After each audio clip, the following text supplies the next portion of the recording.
는요 지난주에 우리가 앞부분 살펴봤지만 그때 제가 좀 약간 힘이 없었고요. 오늘 다시 좀 전체적으로 다 같이 연결해서 볼 텐데, 자 11장은 10장 마지막 절에서 기억나시죠? 사도 요한에게 내가 많은 백성과 나라와 방언과 임금에게 다시 예언하여야 하리라 하고 위임된 사명을 수행하는 내용입니다. 그러므로 11장을 통해서 주목해 보아야 할 점은 두 증인이 누구인가, 왜 증거를 해야만 하는가, 복음 증거에 있어서 믿을 만한 최종적인 증거란 무엇인가, 증거의 결과와 재앙의 결과가 어떻게 다르게 나타나고 있는가 라고 하는 것들입니다. 이런 것들을 우리가 쭉 살펴야 됩니다. 자, 먼저 우리가 지난주에 살펴봤지만 다시 한번 1절부터 6절 말씀을 보시면요, 두 증인의 증거가 나옵니다. 자, 먼저 3절입니다. 같이요. 내가 나의 두 증인에게 권세를 주리니 그들이 굵은 베옷을 입고 1260일을 예언하리라. 예. 자, 11장을 바르게 접근하기 위해서는 10장에서 사도 요한에게 위임된 다시 예언하여야 하리라 라고 하신 사명이 11장에서 1260일을 예언하리라 하고 두 증인에게 부여되는 연속성을 놓치지 말아야 됩니다. 그래서 10장부터 이어지는 다시 예언하여야 하리라 라고 하는 말씀과 그것이 11장으로 들어와서 1260일을 예언하리라 라고 하는 그 두 증인에게 이 사명이 부여되는 그 연속성을 놓치지 않아야 됩니다. 자, 그러므로 서론적인 말씀이라고 할 수 있는 1절, 2절, 11장 1절, 2절, 즉 사도 요한에게 경배하는 자들을 측량하되 성전 바깥마당은 측량하지 말라 하신 말씀도 이 증거 사역과 결부되어서 해석되어져야만 하는 것입니다. 자, 1절, 2절 말씀 같이 읽겠습니다. 또 내게 지팡이 같은 갈대를 주며 말하기를 일어나서 하나님의 성전과 제단과 그 안에서 경배하는 자들을 측량하되 성전 바깥마당은 측량하지 말고 그냥 두라. 이것은 이방인에게 주었은즉 그들이 거룩한 성을 42달 동안 짓밟으리라. 예. 자, 1절, 2절을 관찰해보면 대조점이 나타납니다. 그래서 성전과 제단과 그 안이 1절이고 성전 바깥마당이 2절입니다. 이렇게 대조가 되죠. 그리고 성전과 제단과 그 안쪽은 측량하라고 했고요. 그 다음에 2절에 그 성전 바깥마당은 측량하지 말라는 것입니다.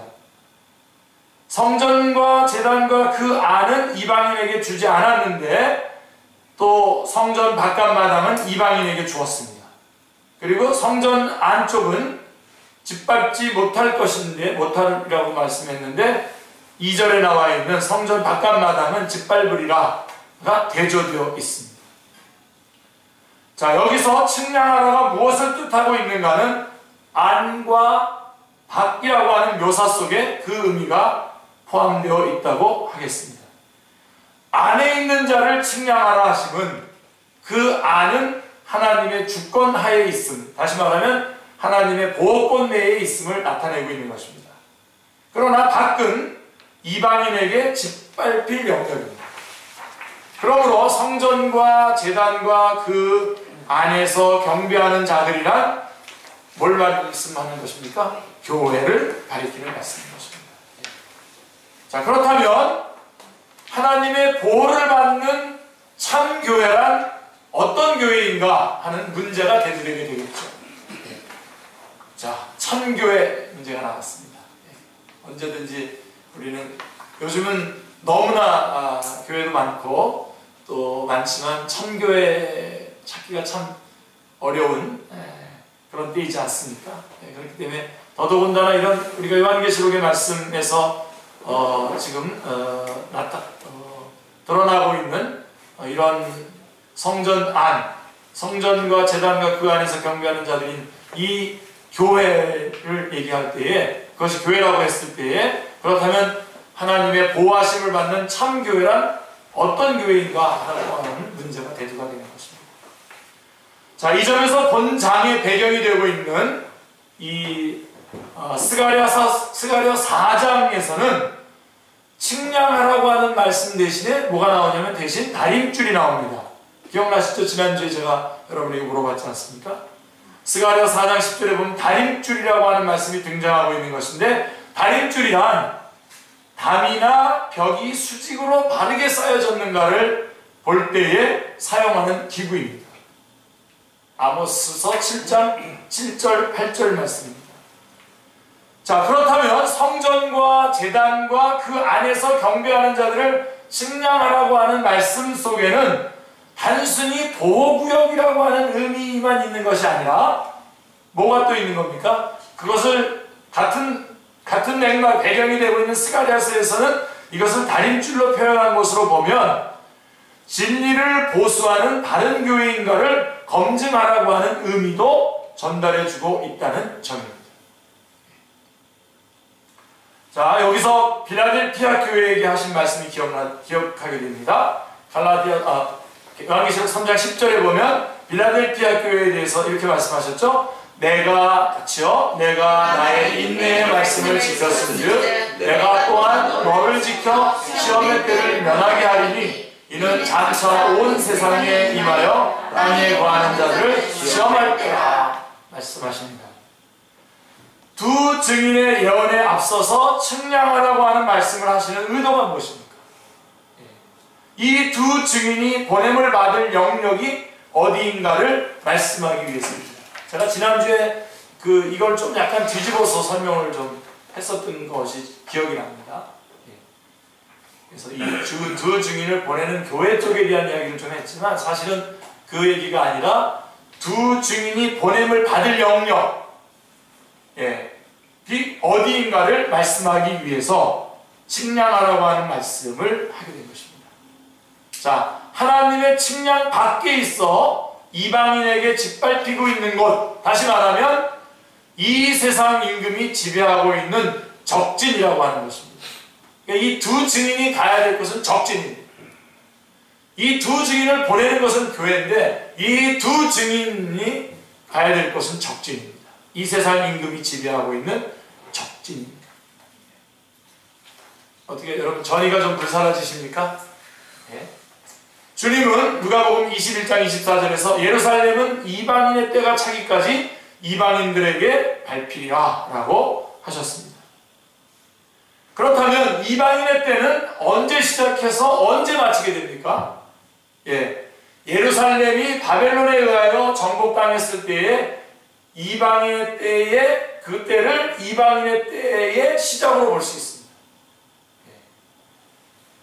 왜냐하면요, 전에도 예루살렘은 공격을 당했지만 성전이 불타고 성이 함락되기는 바벨론에 의해서가 처음이기 때문입니다. 이는 하나님께서 예루살렘을 지키실 힘이 모자라서가 아니라 이것을 이방인에게 주었기 때문입니다. 그렇다면 바벨론이 무너지는 때가 이방인의 때가 끝나는 것으로 볼 수가 있는데, 그러므로 요한계시록에서는 무너졌도다 큰 성 바벨론이여 하고 18장 2절에서 선언하고 있는 것입니다. 그러므로 측량이라고 하는 용어를 사용하심도 무심한 일이 아닌 거죠. 그냥 무의미하게 그냥 특승말이 아니란 말입니다. 이 말씀 속에는 하나님의 나라를 확장하라고 하는 뜻이 내포되어져 있는 것입니다. 이 측량하라고 하는 것은. 자, 이 측량하라고 하는 말을 우리가 교회 안에서 사용할 때에 같은 맥락에 있는 구약성경의 말씀을 통해서 다림줄이라고 하는 의미를 가지고서는 이 교회가 참교회인가 아닌가에 대한 것을 확인하는 것으로 측량하라고 하는 말에 의미를 둔다면, 또 여기서 말하고 있는 이 측량은 하나님의 나라가 점점점 확장되어 나가는 것에 대한 것을 확인할 수 있도록 측량하라고 하는 것입니다. 그래서 결코 무의미하게 그냥 이 단어를 쓴 것이 아니다라고 하는 것입니다. 하나님의 나라의 확장이라고 하는 뜻이 내포되어져 있는 것입니다. 그러므로 하나님의 나라를 확장하는 방도는 심판의 방도로 되어지는 것이 아니라 교회를 통한 복음 증거의 방도로만이 가능함을 보여주기를 원하시는 것입니다. 다시 한번 여러분 꽉 붙잡으세요. 이 요한계시록 11장에 그냥 메시지 하나만 얘기하라고 한다는 말이 이겁니다. 하나님의 나라의 확장은 복음 전파로만 가능합니다. 자, 여기서 잠시 11장이 놓여있는 위치와 말씀하시는 시점을 생각해 볼 필요가 있습니다. 자, 여러분들도 잡으셔야 돼요. 여기가 지금 어느 지점인지. 자, 먼저 여섯째 인을 떼실 때에, 여섯째 인이라고 한다면 첫째 인, 둘째 인, 셋째 인, 넷째 인, 다섯째 인, 여섯째 인이 떼어질 때에 요한계시록 6장이죠. 진노의 큰 날이 이르렀으니 누가 능히 서리오라고 부르짖는 장면이 나타나잖아요. 자, 그러자 7장에 가서 이에 응하여 하나님의 입맞은 자들과 어린 양의 피에 옷을 씻어 희귀한 자들이 보좌 앞과 어린 양 앞에 서 있는 7장의 광경이 보여주십니다. 그러니까 6장 여섯째 인을 떼실 때에 6장에 진노의 큰 날 누가 서리오를 했을 때 7장에서 하나님의 입맞은 자들과 어린 양의 피에 그 옷을 씻어 희귀한 자들이 보좌 앞과 어린 양 앞에 서 있다라고 하는 것을 보여줬죠. 자, 이들만이 설 수 있다는 해답이 주어진 것인데 이 장면이 여섯째 인과 일곱째 인 사이에 나옵니다. 그리고 또다시 재앙은 계속되어서 여섯째 나팔 재앙까지가 시행이 되자 9장 20절 21절에서 남은 사람은 회개치 아니하더라 라고 하는 말씀이 나옵니다. 그러자 이에 응하여 사도 요한에게 펴놓인 작은 책을 먹고 다시 예언하여야 하리라 라고 하는 사명이 주어지는 10장이 나오는 거죠. 그죠? 9장에. 그래서 여섯째 나팔과 일곱째 나팔 사이에 또 이런 남은 사람들은 회개치 않는데요. 그랬더니 또 10장에서는 그래서 어떻게 하라고요? 가서 복음을 전하라 이겁니다. 그죠? 이 펴놓인 작은 책을 먹고 다시 예언하여야 하리라 하는 사명이 주어지는 것이 10장입니다. 그리고 이제 우리가 지금 11장인데 11장의 위치를 지금 보고 있는 거죠. 저들을 회개시킬 방도가 뭐밖에 없다고요? 예, 저들을 회개시킬 방도가 무엇인가 하는 해답이 주어진 것이죠. 다시 어떻게 하는 길밖에 없다고요? 다시 증언하는 길밖에 없단 말이에요. 그런데 이 장면이 여섯째 나팔과 일곱째 나팔 사이, 다시 말하면 마지막 화가 이르기 전의 시점인 것입니다. 그러니까 다섯 번째 나팔이 첫째 화고 여섯 번째 나팔이 둘째 화고 일곱 번째 나팔이 마지막 화입니다. 그러니까 일곱째 나팔까지 불면은 일곱 대접이 쏟아지면서 끝나는 겁니다. 더 이상 다른 기회가 없습니다. 바로 그 사이 여섯째 나팔과 둘째 화와 일곱째 나팔 셋째 화 사이에 11장이 지금 껴있습니다. 3절에 보면 내가 나의 두 증인에게 권세를 주리니 라고 하십니다. 자, 여기에 11장 해석에 열쇠가 있습니다. 중요한 것은 두 증인이 아니라 두 증인에 여러분이 시선 꽂히면 안 됩니다. 먼저 어디에 꽂혀야 돼요? 내가 주리니. 나라고 하는 주체에 있는 것입니다. 내가 나의 두 증인에게 권세를 주리니. 두 증인이 중요한 것이 아니라 권세를 주시는 분이 누구라고요? 하나님 아버지. 이 대목을 해석할 때 두 증인에게만 관심을 기울이고 나라고 하는 주권자에 대해서는 무관심한 경우들이 많습니다. 두 증인은 나의 증인으로 세움을 받았을 뿐입니다. 내가라고 하신 분은 예수 그리스도이십니다. 예수 그리스도께서 두 증인에게 권세를 주는 겁니다. 그렇다면 두 증인이란 누구를 가리키는 것입니까? 그들은 이 땅에 주 앞에 서 있는 두 감람나무와 두 촛대니라고 말씀하고 있습니다. 자, 이 말씀들이 제대로 한 번에 여러분들이 정리되리라고 저는 생각하지 않습니다. 그러나 정리가 안 되더라도 주님 정리되게 해주십시오. 지금 여러분들이 같이 따라서 기도하면서 이 말씀을 들으실 때에 열립니다. 열려서 이 말씀들이 여러분 안에서 잘 정리가 되고 여러분 지금 이 말씀을 듣는 이 성경 말씀을 공부하는 이 시간이 영적 전쟁인 겁니다. 여러분 우리는 하나님 앞에 가까이 가야 살 수 있습니다. 그런데 바로 이 성경 말씀을 공부할 때 우리는 하나님 앞에 가까이 갈 수 있습니다. 그렇지 않으면요 우리 만방으로 집니다. 여러분들은 지금 이 말씀을 들어 여기까지 오셨고 또 이 말씀을 듣는 가운데 또 여기까지 오는 것까지 막아내려고 하다가 못 막아낸 사단은 우리가 말씀을 들을 때 또 못 듣게 하려고 또 하지 않습니까? 또 주님 앞에 기도함으로써 듣게 해달라고. 하나님 듣게 해주십시오. 저한테 피곤한 그런 것들이 엄습해오면 하나님 물리쳐 주십시오. 예. 여러분 입을 열어서 외치는 순간 여러분 다시 하나님께서 이 말씀 앞으로 쫙 여러분들 성령님께서 여러분을 장악하셔서 말씀 가운데서 깨닫게 해주시고 한꺼번에 다 입체적으로 확 깨달아진다면 더 좋겠지만 그렇지 않더라도 이게 하나님 말씀이고 그 중에서 나에게 지금 정확하게 나에게 주시는 그런 말씀들이 어떤 말씀인지를 알게 되는 것입니다. 마음을 여시고 성령님의 인도하심에 따라서 이 말씀들이 여러분 안에서 활발하게 역사에서 움직이시길 바랍니다. 아멘. 자, 그러면 두 증인이란 누구를 가리키는 것입니까? 그들은 이 땅에 주 앞에 서 있는 두 감람나무와 두 촛대니라고 말씀하고 4절에서요. 자, 촛대라고 하는 말이 그가 누구인가를 결정적인 정보를 제공해주고 있죠. 촛대 그러면 뭡니까? 요한계시록에서 촛대란 교회를 가리키는 것입니다. 이렇게 교회 그러면서 여러분들이 이렇게 한번 외칠 때 여러분 안에 딱 각인이 돼서 여러분들이 하나님 앞에 가까이 나아갈 때 더 의미 있게 그 말씀들이 다가오게 될 것입니다.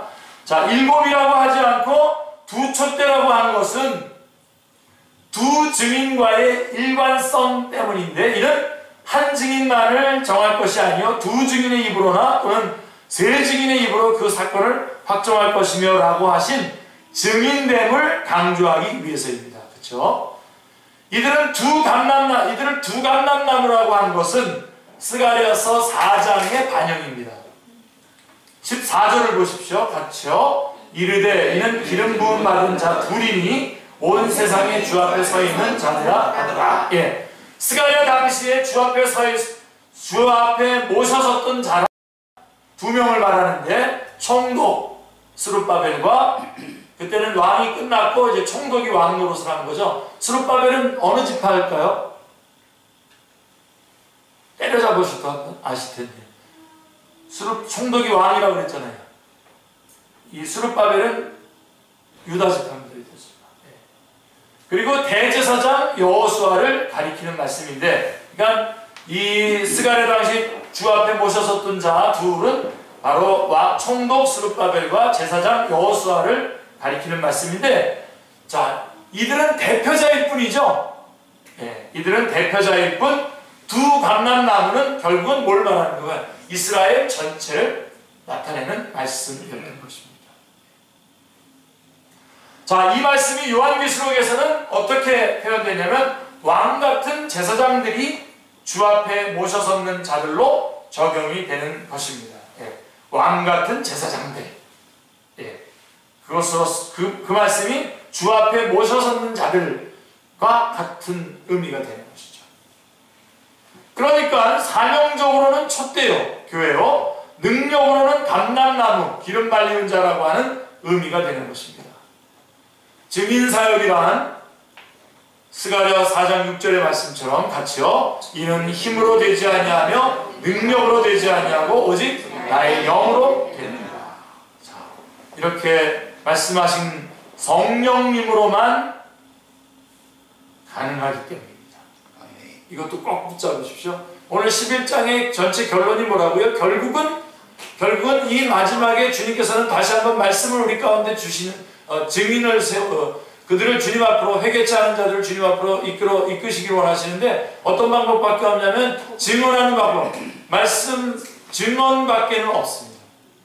근데 그 증인들은 어떤 것으로만 가능하냐? 어떤 힘으로만 가능하냐? 예, 성령님의 힘으로만 가능하다. 성령님으로만 가능하다라고 하는 것을 말씀해주고 있습니다. 여러분 절대로 놓치지 마십시오. 속여요. 사단은 어떻게 속이냐면요. 전도 너나 잘 살아. 너나 하지 못하게 합니다. 그리고 막 전도하려고 그러잖아요. 너가 무슨 힘으로 해? 또 거짓말해. 여러분 보세요. 전도 우리 해야 됩니다. 사람 영혼도 죽어갑니다. 그런데 정말 이 영혼들 사랑하고 전도해야 됩니다. 그래서 제가 이번 주일날 오후에 짧게 우리 성경 공부하지만 제가 동영상 하나 보려고. 그리고 그 다음 주일날은 3월 8일인데 그때는 저희가 창립 기념주일입니다. 기념 감사주일인데 또 하나의 동영상을 보려고. 저랑 같이 저희 신앙의 선배시죠. 제가 조이선교회에 다녔는데 선배가 강의한 내용인데요. 첫 번째는 가족 구원입니다.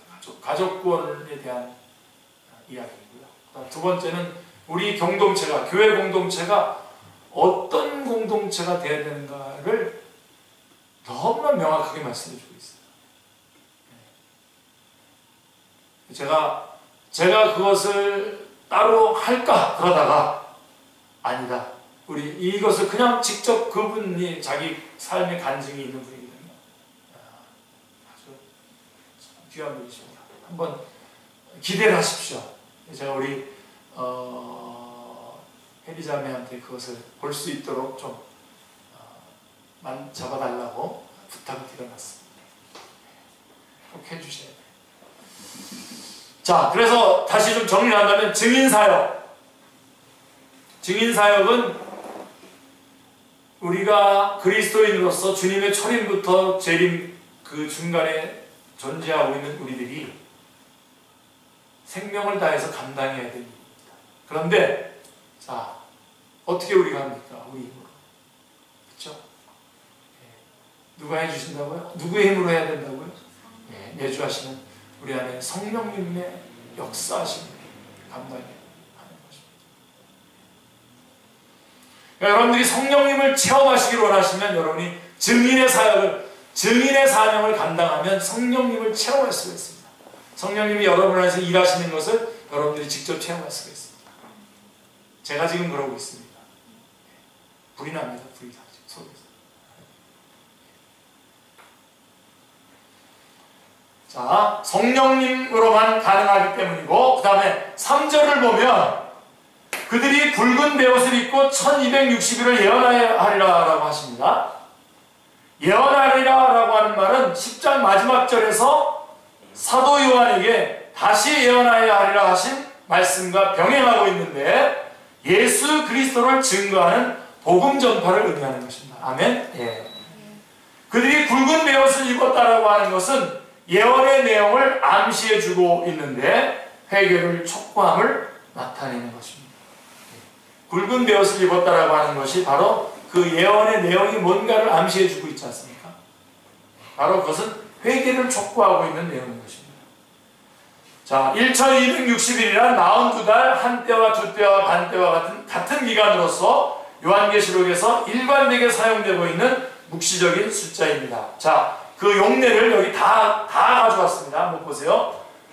그 용례를 살펴보면 이방인이 거룩한 성을 짓밟는 기간이 바로 42달입니다. 1260일입니다. 한 때와 두 때와 반 때입니다. 그리고 복음을 증거하는 기간, 그 기간 동안이 바로 42달입니다. 그 다음에 여자가 양육을 받는 기간도, 여자는 교회를 말하는 거죠. 그 다음에 여자가 광야에서 하나님의 보호를 받는 기간이요. 그 다음에 바다 짐승이 적그리스도죠. 교회를 박해하는 기간이 다 이 42달입니다. 1260일입니다. 한 때와 두 때와 반 때. 이처럼 일관되게 말씀하고 있는 3년 반이라고 하는 기간은 어떤 기간입니까? 자, 여기에 중요한 열쇠를 제공해주고 있는 것이 바로 11장이라고 말할 수가 있습니다. 왜냐하면 11장에서 이 3년 반이 처음 도입되고 있기 때문입니다. 3년 반이라고 하는 기간은 두 증인의 사역을 엘리야 선지자의 사역, 지난주에 저희가 다 찾아봤죠. 누가복음 4장 25절, 야고보서 5장 17절에 보면 엘리야 선지자의 사역의 기간이 바로 3년 반입니다. 그것을 들어서 설명하는 과정에서 도입되고 있음을 유념해야만 합니다.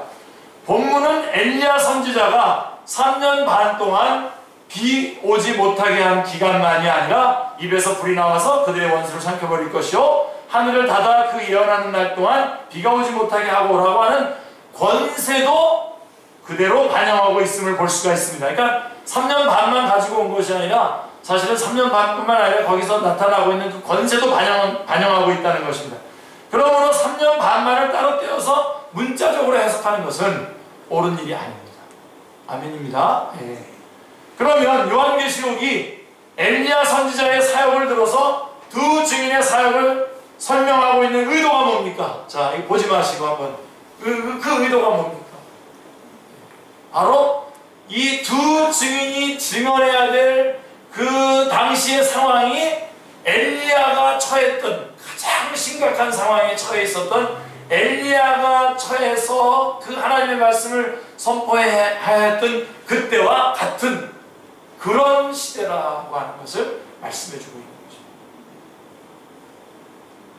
엘리야 선지자가 처해 있던 시대상과 두 증인, 즉 교회가 처하게 될 상황이 같음을 나타내기 위해서라고 말씀드릴 수 있습니다. 그러니까 엘리야 선지자가 싸웠던 전쟁을 교회도 싸워야 함을 말씀하기 위해서라고 볼 수가 있습니다.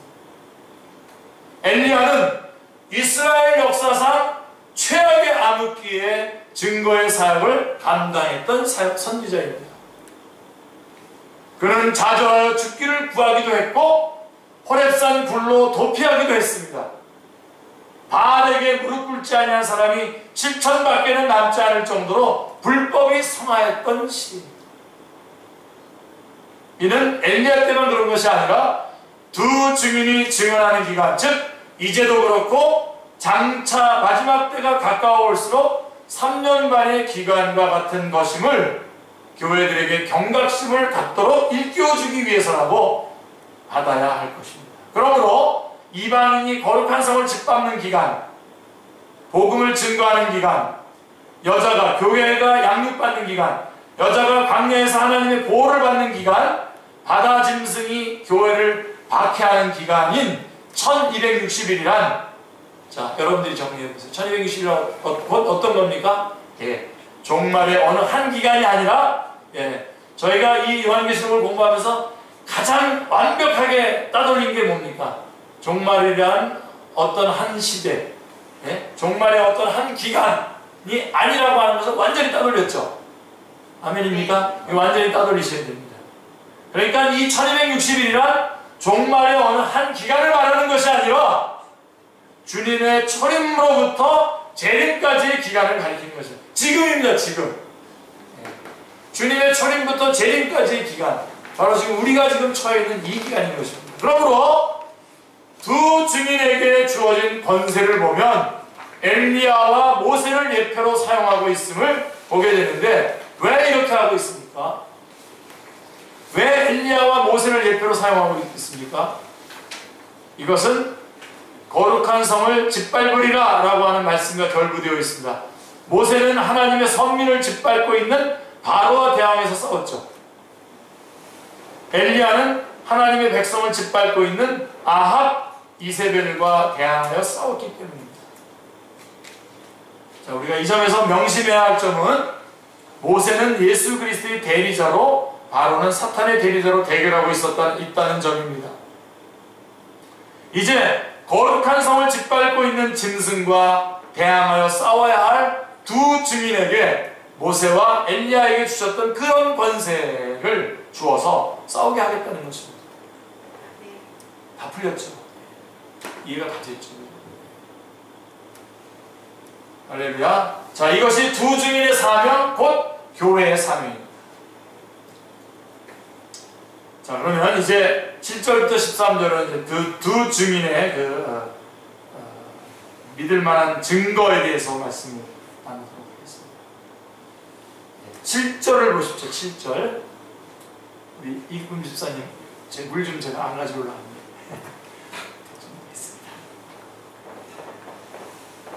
예, 막 힘이 납니다. 막 목소리도 힘이 나고 막 해서. 예.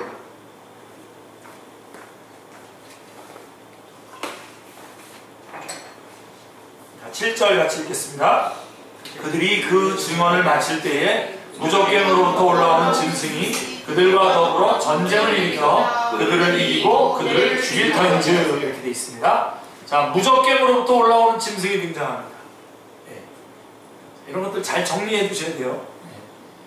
요한계시록의 짐승이란 말이 모두 36회 등장하는데 무적갱으로부터 올라온다는 것을 보면 사탄의 사자임이 분명합니다. 그러니까 여기 7절에 등장하는 이 짐승은 바로 사탄의 사자입니다. 이 짐승은 어린 양과 대비가 되는 존재인데 이는 한마디로 적그리스도를 의미하는 것입니다. 짐승에 대한 상론, 자세한 이야기들은 13장과 17장에 가서 다시 논하기로 하고 계속 넘어가겠습니다. 자, 이들이 어떻게 하면 전쟁을 일으켜 그들 두 증인을 이기고, 그러니까 적그리스도가 전쟁을 일으켜서 두 증인을 이기고 그들을 죽일 터인즉이라고 말씀하고 있습니다. 자, 여기가 이제 요한계시록에서 전쟁이라고 하는 말이 처음 등장하는 곳입니다. 여기가. 이후로 전쟁, 그 다음에 12장 7절, 16장 14절, 19장 19절, 그 다음에 싸움이라고 하는 말로 12장 7절, 17절, 13장 7절, 17장 14절, 19장 11절, 20장 8절이라는 말이 이제 전쟁과 싸움이라고 하는 말이 자주 등장하게 됩니다. 이제부터. 자, 누구와의 전쟁입니까? 무엇을 위한 전쟁입니까? 예. 도대체 전쟁은 왜 일어나는 것입니까? 자, 이에 대해서 명백한 인식을 가지고 임해야만이 요한계시록이 교회들에게 하시는 말씀을 바로 듣게 되는 것입니다. 자, 한번 정리해보죠. 누구와의 전쟁입니까? 바로 예수 그리스도의 진영과 사탄의 진영 간의 싸움입니다. 예. 모든 싸움은 이 싸움입니다. 이 싸움으로 귀결됩니다. 무엇을 위한 전쟁입니까, 그러면? 예. 인간을 소유하기 위한 두 권세자 간의 전쟁인 것입니다. 왜 이 전쟁은 일어났습니까? 인류의 시조가 아담과 하와가 사탄의 유혹에 넘어가 죄를 범함으로, 예. 창세기 2장 17절 말씀을 잘 지켰어야, 17절 말씀을 잘 지켰어야 되는데 그것을 범함으로 원인 제공을 했기 때문입니다. 이 부분도 아주 여러분들이 꼭 붙잡으셔야 됩니다. 여러분, 아무리 사탄이라고 하더라도요, 만일 구실을 제공하지 않았다면 전쟁은 원초적으로 발발하지 않았을 것입니다. 않았을 것이기 때문입니다. 자, 그러면 무적갱으로부터 올라온 짐승과 두 증인과의 전쟁은 무슨 전쟁입니까? 내가 나의 두 증인에게 라고 하신 예수 그리스도의 증인들과 예수 그리스도를 증거하지 못하도록 이를 억제하려고 하는 사탄의 증인들 간의 싸움인 것입니다. 자, 여기까지 분명하게 여러분들 정리해 놓으셔야 돼요. 이 싸움이 뭐냐? 뭐 좀 돈 좀 몇 푼 더 내 거로 챙기기 위한 싸움이냐? 그런 싸움 아닙니다, 여러분. 두 증인은 복음을 증거하여 저들을 사망에서 생명으로 옮기려고 하는 선한 싸움을 싸우고, 사탄은 이것을 좌시하지 않을 것이기 때문에 않을 것입니다.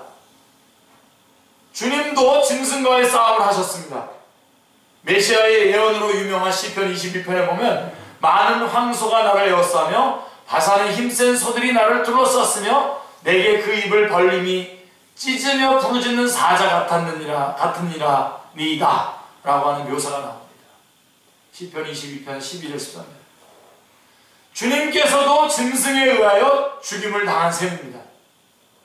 7절은 짐승이 그들과 더불어 전쟁을 일으켜 그들을 이기고 그들을 죽일 터인즉이라고 말씀합니다. 예수 그리스도께서도 죽임을 당하시고 그의 두 증인도 죽임을 당했다고 말씀합니다.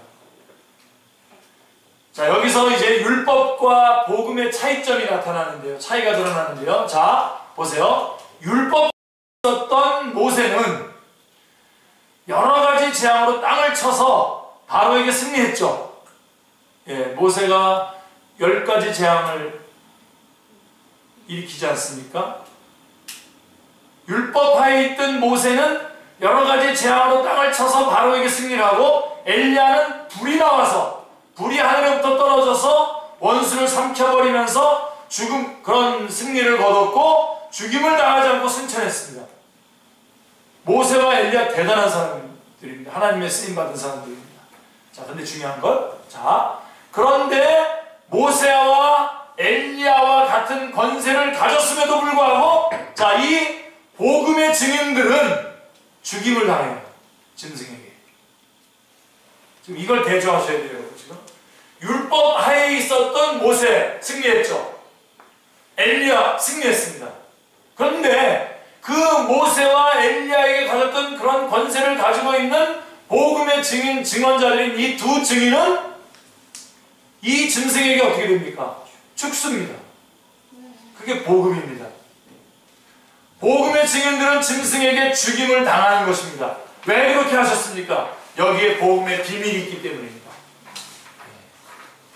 바로 이 두 증인의 모습을 통해서 예수 그리스도, 복음이 예수 그리스도인데 예수 그리스도께서 어떻게 우리에게 복음이 되셨는가를 설명하고 있는 것입니다. 이 두 증인을 모형으로 해서요. 자, 복음이란 한 알의 밀을 죽이면 끝장이 나는 것이 아니라 어떻게 되죠?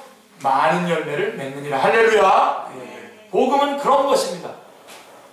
살아남아서 율법처럼 율법에 있는 것처럼 살아남아서 그러는 것이 아니라 복음은 하나의 밀이 죽어서 그냥 끝나는 것이 아니라 많은 열매를 맺는 것입니다. 그래서 9절에 그리하여 백성들과 족속과 방언과 나라 중에서 사람들이 그 시체를 사흘 반 동안을 보며 무덤에 장사하지 못하게 하리로다. 얼마나 여러분 이 상태를 좀 보세요. 예? 엄청난 권세를 가지고 교회로부터 파송받은 교회인 이 두 증인이 아직도 회개치 않은 자들을 주님 앞으로 돌아오게 하기 위해서 복음을 전하려고 하는데 적그리스도가 나타나서 죽여버립니다. 그래서 백성과 족속과 방언과 나라 중에서 모든 사람들이 그 시체를 사흘 반 동안을 보면서 무덤에 장사하지 못하게 한단 말입니다. 이것은 극도의 모독입니다. 장사를 지내지 못하게 하는 것은 극도의 모독입니다. 그들의 죽음을 즐거워했다 그랬어요, 사람들이.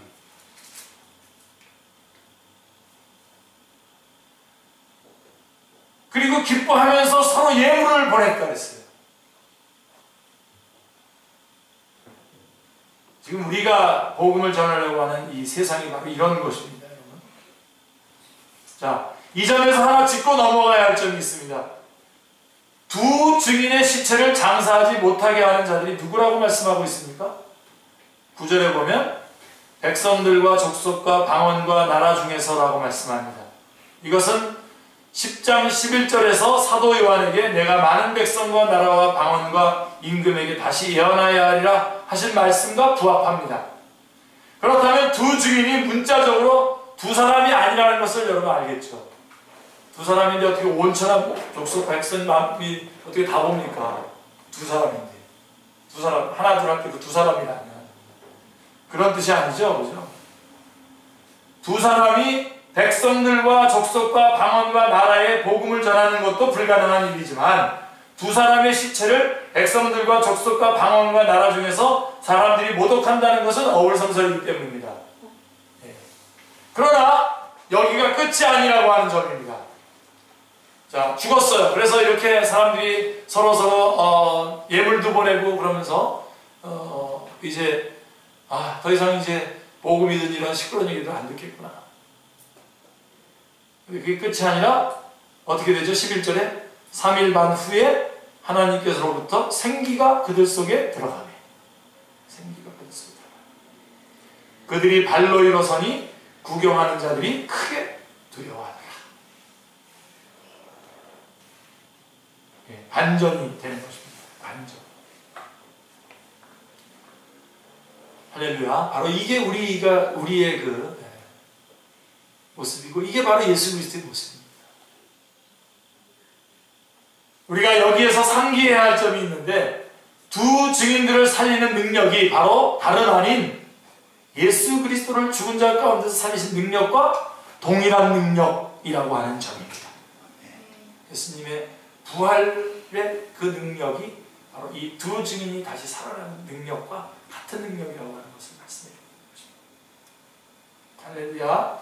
그래서 12절은 하늘로부터 큰 음성이 있어 이리로 올라오라 함을 그들이 듣고 구름을 타고 하늘로 올라가니 그들의 원수들도 구경하였더라. 그래서 부활해가지고 어떡합니까? 하늘로 올라갑니다. 자, 여기 결정적인 상징성이 나타나는데 두 증인을 묘사함에 있어서 사명적으로는 스가랴서의 등대와 감람나무를 반영하고 있고 권세적으로는 모세와 엘리야를 들어서 묘사하지만 그렇게 해서 설명을 다 드렸지만 결정적인 믿을만한 증거로는 어떤 예를 들고 있습니까? 예수 그리스도께서 우리를 위해서 이 땅에 오셔서 십자가에 달려 돌아가시고 부활하시고 승천하신 그 본을 따라서 이 두 증인의 결정적인 믿을만한 증거로 삼고 있습니다. 증인들도 주님과 같이 하나님의 나라를 위해서 싸운 것이 동일합니다. 예, 아멘. 이로 인하여 죽임을 당함이 동일합니다. 죽은 자 가운데서 다시 살아남이 동일합니다. 구름을 타고 하늘로 올라가는 것도 동일합니다.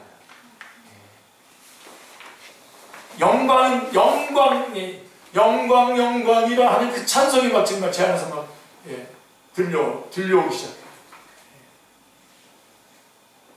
자, 그렇다면 이처럼 두 증인으로 하여금 그들이 증거하고 있는 주님의 본을 따르게 하시는 의도가 무엇입니까? 왜 이렇게 본을 삼고 계시는 것입니까? 그들이 참 증인들이요. 그들의 증거가 참되다는 것을 입증하기 위해서입니다. 여러분, 우리 다 증인입니다. 그런데 여러분 참 증인이십니까? 여러분들은 참 증인이십니까? 예수 그리스도께서 그렇게 하신 것처럼 그렇게 하는 참 증인이십니까? 그걸 묻고 있는 거예요. 여러분, 저 목사입니다. 저는 저에게 묻습니다. 너가 참 목사냐? 정말 참 목사.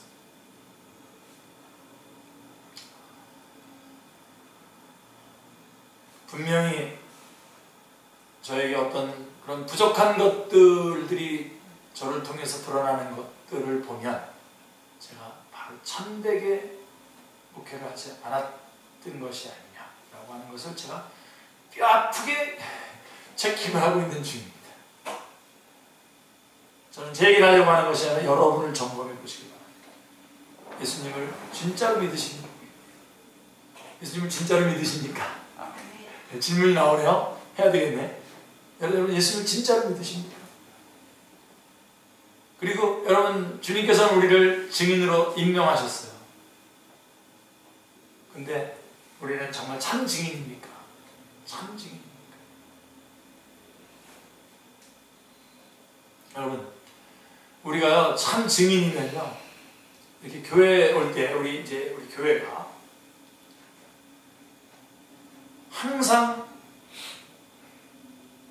항상 교회는 어떤 분위기를 어떤 그 형태를 갖추면서 분위기를 가지고 있어야 되냐면요, 여기에 오늘 안 믿는 사람이 포함되어 있다라고 하는 것을 항상 전제에다 두고 항상 모임이 모여져야 돼요. 그리고 그렇기 때문에 모든 사람들은, 여기에 참여하는 모든 사람들은 아직도 예수 그리스도를 만나지 못한 사람들이 예수 그리스도를 만날 수 있게 하기 위해서 모든 것들을 다 동원해가지고 이 모임에 참여를 하는 것입니다. 그러니까 그들은 이 교회에 오면서 내가 가지고 있는 문제, 물론 낮에 하루 종일 힘들게 직장 일을 하고 또 사업장에서 뭐 하고 또 학교에서 공부하고 이렇게 하고선 오지만 절대로 그것이 중요한 이 예배와 이 모임에 아무런 문제로 대두가 되지 않습니다. 그게. 우리는 지금 그럼에도 불구하고 그거에 대해서는 내가 당연히 할 일이고, 그렇지만 지금 여기 한 영혼이 지금 아직 안 믿고 있다. 저 영혼이 주님 앞에 주님을 믿게 하려면 어떻게 할 것인가? 라고 하는 것이 그 전체 분위기. 그리고 강단에서는 마치 이미 믿은 사람들, 이미 믿고 주님 앞에 있는 사람들은 다 이 말씀을 전하는 것에 다 지금 동력자로 나를 협력하고 있다고 생각하고 안 믿는 사람을 향해서 메시지를 전합니다. 자, 그럼 여러분, 그러면 이미 믿은 우리들은 싱겁잖아요. 싱거워요? 그 다음에 수준이 떨어져요?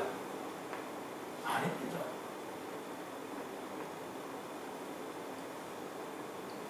이게 제가 우리 축제교회가 끊임없이 이렇게 나가기를 원하는 그겁니다. 잘 믿는 사람, 이미 믿은 사람들끼리 모이면 자기 문제에 끄집어내가지고 그 문제 가지고 서로를 얘기하고, 물론 그런 시간도 필요하고 서로 위해서 기도도 해야 되겠지만 그게 중심이 돼가지고 그냥 술렁술렁 움직이는 거예요. 기준도 없이. 그러니까 지치고, 그거보다 더 설명을 잘해주는 것이 있다면 안녕히 계세요. 그런 거죠. 근데 여러분들이 오늘 이곳에 올 때 안 믿는 영혼들을 생각하고, 특별히 자기 가족 중에 아직도 안 믿는 사람이 있는데, 오늘 우리 가족 중에서 아직 안 믿는 사람과 오늘 내가 이 수요예배 나갔을 때 내가 예배를 드리는 것과 어떤 관계가 있는 거지? 하면서 계속해서 그 영혼을 위해서 생각하면서, 그런 거에 헌신 안 하고 무슨 단체나 이런 데 나가서 거기서 막 헌신하고 막 그런 재미로 하는 것도 아닌 거예요. 내 가족, 지금 옆에 죽어가는 사람들을 위한 생각을 둔다면, 그리고 우리가 이 모임에 올 때마다 안 믿는 사람들을 내가 데리고 와야겠다 라고 해서 자꾸 데리고 와서 그 사람들이 여기서 계속해서 변화되는 것들을 볼 때, 그래서 여러분 여기서 한 사람이 다 변화되잖아요. 우리가 막 기도했는데 결국은 그가 예수님 영접하고 변화되는 모습을 볼 때요, 교회 전체가 부흥이, 리바이벌이 일어나는 겁니다. 그러면서 이제 그 사람이 예수 믿었을 때 다 가서 그러는 거죠. 야, 내가 너를 위해서 기도했다. 다 같이 우는 거죠. 다 같이 가는 거죠. 저는 사실 그런 데서 자랐습니다. 그런 데서 자랐고, 그러려고 교회를 시작했고, 그래서 제자 되면 그 사람들이 또 이렇게 계속해서 믿지 않는 사람들을 섬기고, 믿지 않는 사람들을 세우고, 믿지 않는 사람들을 자라가고 하면서 끊임없이 이렇게 하려고 하는 것을 저는 계속 추구하고 있었던 것입니다. 근데 우리는 어떻게 합니까? 늘상 자기 문제를 가지고 나와서 내놓고, 여러분 영혼이 죽어가고 있어요. 여러분 부모님 죽어가고 있어요. 도대체 여러분이 지금 겪고 있는 그 문제가 죽으면 어디 가죠? 지옥 갑니다. 그거를 여러분들이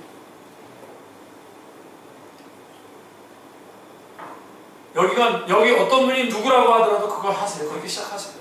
그게 청년부든, 그게 수요일부든, 그게 뭐 교리 공부든, 그게 무슨 어쨌든 교리 공부하더라도 여전히 그 사람도 거기에도 안 믿는 사람 데리고 오는 거예요. 가자. 거기서도 그 교리 공부도 중요하지만 그거보다도 안 믿는 사람들이 거기 오게 되고 그 사람들에게 복음을 전하고. 제가 지금 물어보는 거예요. 참 증인인가? 여러분들이 진짜 참 증인들인데, 증인들이라고 불림을 받았는데 참 증인인가? 묻고 있는 거예요. 왜 주님께서 이 예수 그리스도, 주님 자신의 본을 보여서 이 증인들의 모습을 자신의 본을 따라서 이 증인들의 죽음과 부활과 승천과 이런 모든 것들을 근거해서 설명을 해 주었냐? 바로 참 증인들이었다는 겁니다. 이 사람들이. 그들의 증거가 참되라는 것을 입증하기 위해서였던 것입니다. 여러분, 우리에게 여러 길이 있는 게 아니에요. 십자가의 길밖에 없어요. 십자가의 길을 우리는 가고 또 가고 또 가는 겁니다. 정과 욕심을 다 십자가에 못 박고 그 주님이 주신 십자가를 지고 주님을 따라가는 것입니다. 그리고 그렇게 따라갈 수 있도록 성령님 우리 안에서 역사하실 것이라고 약속되어져 있고, 이것은 사도 바울도 등등 고백했던 것처럼 이거는 행복한 길입니다. 제가 지금 말한 이 길 하나하나에다가 사탄은 다 거짓말해요. 왜 십자가 지냐? 십자가 지면 어렵대. 조그만 십자가 져라. 또 하면 뭐해라. 너 혼자서 어떻게, 너 혼자서 지는 거야. 이거 성령님도 안 도와줘. 뭐 이러면서 그 모든 길목에서 다 거짓말해요. 여러분들이 근데 이것을 하나님의 말씀대로 순종하지 않고 계속 안 하게 되면 그 거짓말이 크게 들어오기 시작합니다. 그러면 뭐 전혀 기뻐해야 될 시간에 기쁨이 아니에요. 옆에 죽어가는 영혼 예수 믿은 것보다도 내 문제가 안 해결된 게 더 문제예요. 내가 가지고 있는 문제에 빠져 있는 사람은 옆에 영혼들이 살거나 말거나 죽거나 관계가 없습니다.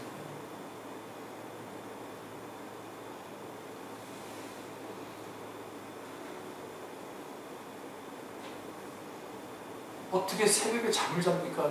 우리 엄마가 예수님을 안 믿고 있는데 어떻게 새벽에 잠을 잘 수가 있습니까? 그 사람이 어떻게 예수님 믿은 사람이라고 할 수가 있어요?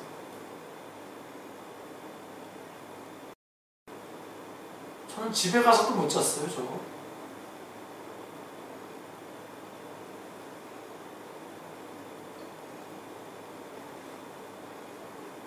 그리고 그렇게 기도하고 기도하는 가운데 엄마가 죽은 겁니다. 그 기쁨이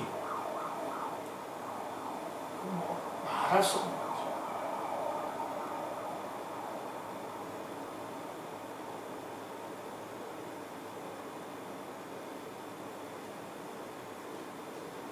성경은 고린도전서 15장 14절 15절에서 말씀합니다. 그리스도께서 만일 다시 살아나지 못하셨다면 우리가 전파하는 것도 헛것이요 또 너희 믿음도 헛것이며 또 우리가 하나님의 거짓 증인으로 발견되리니 말씀하고 있습니다. 그러므로 이렇게 하시는 궁극적인 의도는 증인들을 증거하기 위해서가 아니라 사도행전 17장 31절에서 이는 정하신 사람으로 하여금 천하를 공의로 심판할 날을 작정하시고 이에 그를 죽은 자 가운데서 다시 살리신 것으로 모든 사람에게 믿을 만한 증거를 주셨습니다. 라고 하신 예수 그리스도를 증거하기 위해서입니다. 다시 강조합니다만 두 증인의 살아남은 이 일을 통해서 예수 그리스도의 부활을 증거하고자 하는 행위 증거인 것입니다. 행위 증거. 그렇기 때문에 두 증인이 죽임을 당한 곳을 영적으로 하면 소돔이라고도 하고 애굽이라고도 하니 곧 그들의 주께서 십자가에 못 박히신 곳이라 하고 말씀하고 있는 거죠. 이 장면은 사탄은 몸을 죽일 수 있으나 부활의 권능을 이길 수는 없다 라고 하는 강력한 메시지를 전달해주고 있습니다. 할렐루야.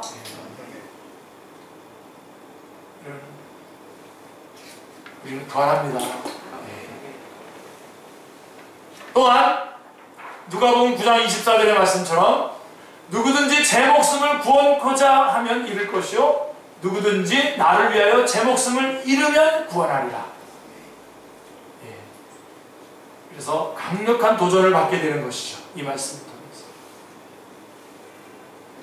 그러므로 두 증인이 문자적으로 두 사람이 아니듯이 죽임을 당한 중에 발로 일어선다는 말을 문자적으로 취할 것이 아니라 미쁘다 이 말이요 우리가 주와 함께 죽었으면 또한 함께 살 것이요 같이요 참으면 또한 함께 왕노릇할 것이요 우리가 주를 부인하면 주도 우리를 부인하실 것이라는 말씀으로 받아들여야 할 것입니다. 그러므로 결론은 분명해졌습니다.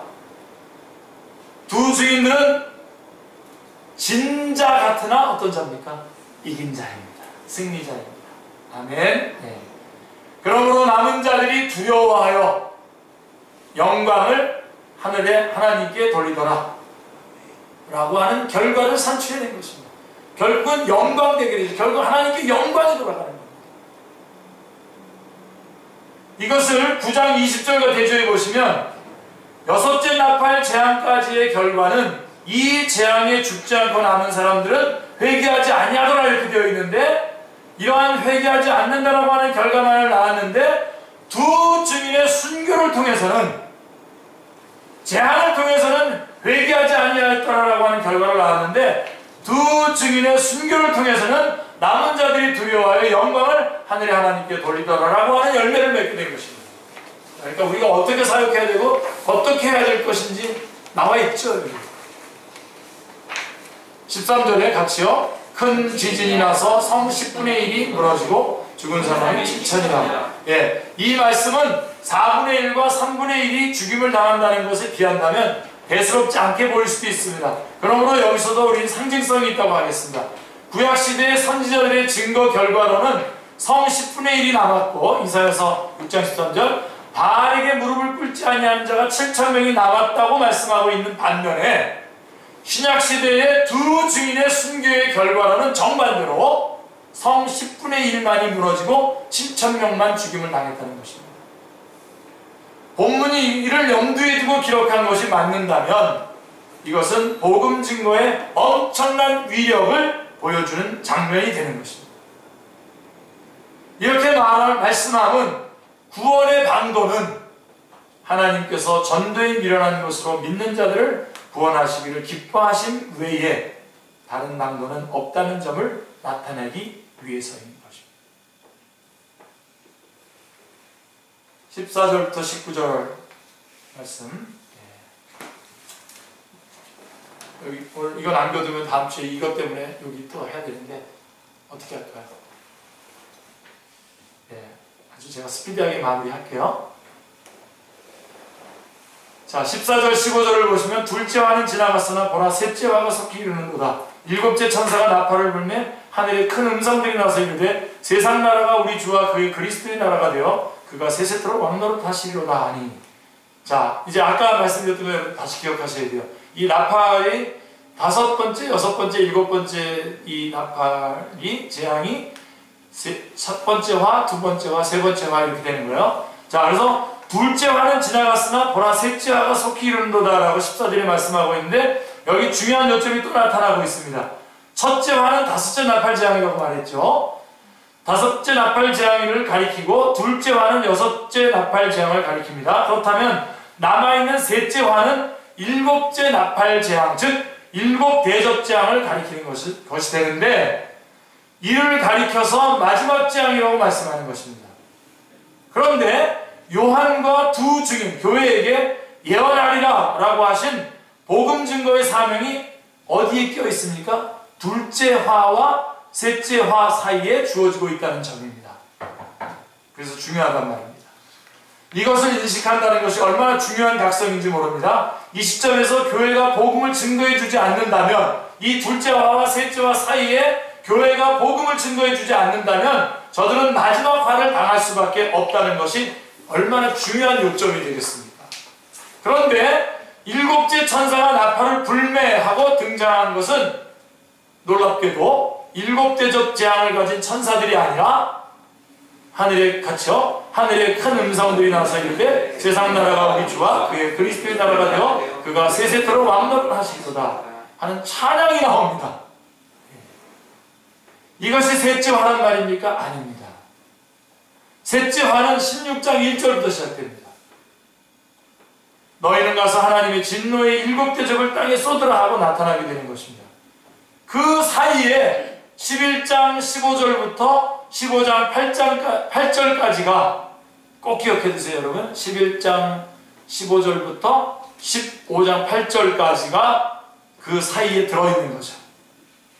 예. 그러니까 둘째 화와 셋째 화 사이에 11장 15절부터 15장 8절이 들어있는 겁니다. 4장 반이나 들어있어요. 총 68절의 분량입니다. 요한계시록의 구조를 분리해보려는 사람들이 고심하게 되는 부분이 바로 이 대목입니다. 마지막 화를 선언하신 후로부터 시행되기까지 이처럼 긴 단절이 있다라고 하는 것은 중요한 문제가 아닐 수 없습니다. 자, 이렇게 하신 의도는 마지막 화를 쏟기 전에 이 대목을 통해서 교회들에게 보여주고 말씀하고자 하는 중요한 계시가 있기 때문입니다. 그러니까 우리도 굉장히 중요하게 여겨야 됩니다. 이 점을 앞으로 살펴보게 될 것입니다. 그러므로 요한계시록에 있어서 이 부분 11장 15절부터 15장 8절이 또 하나의 중심부라고 할 만큼 중요합니다. 먼저 큰 음성으로 하신 말씀은 15절, 세상 나라가 우리 주와 그의 그리스도의 나라가 되어 그가 세세토록 왕노릇하시리로다 라고 하는 말씀입니다.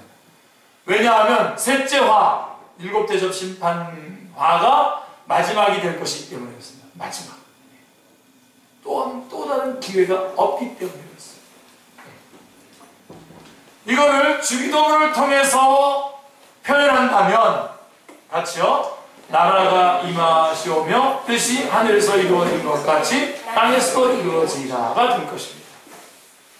24장로들도 엎드려서 경배하여 가로되 같이요. 감사하옵나니 옛적에도 계셨고 지금도 계신 주 하나님 곧 전능하시며 신이 큰 권능을 잡으시고 왕노릇하시도다 말씀하고 있습니다. 왕노릇하신다는 말이 중심 모티브입니다. 왕노릇하신다는 말은 메시아 왕국이 도래하게 되었음을 나타내는 말입니다. 도래하게 되었음을 나타내는 말씀입니다. 그래서 옛적에도 계셨고 지금도 계신 주라고 말할 뿐 장차 오실 이가 생략이 되어 있음을 보게 됩니다.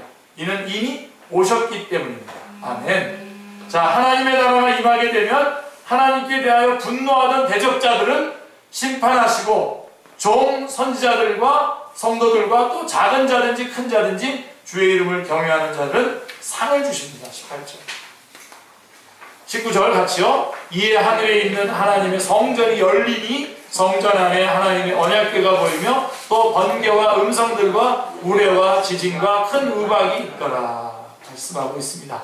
이 시점에서 어떤 의도로 언약궤를 보여주시는 것입니까? 자, 여러분, 언약궤가 보인다는 건 뭘 말하는 것입니까?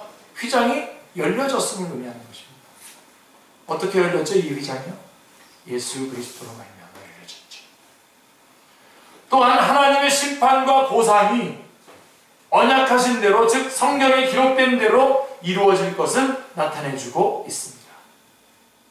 자, 이제 마무리합니다. 11장을 요약하면 회개와 구원과 하나님의 나라 확장, 즉 메시아 왕국의 도래는 오직 어떻게 해요? 복음 증거를 통해서뿐이며, 그 다음에 두 번째로 복음을 증거하다가 박해를 받는 것은 지는 것 같으나 실상은 승리하는 것이요. 그 다음에 세 번째로 기독교의 믿을 만한 최종적인 증거는 뭡니까? 죽은 자 가운데서 다시 살아나셔서 처음 열매가 되신 우리 주 예수 그리스도의 부활에 있다는 점. 아멘.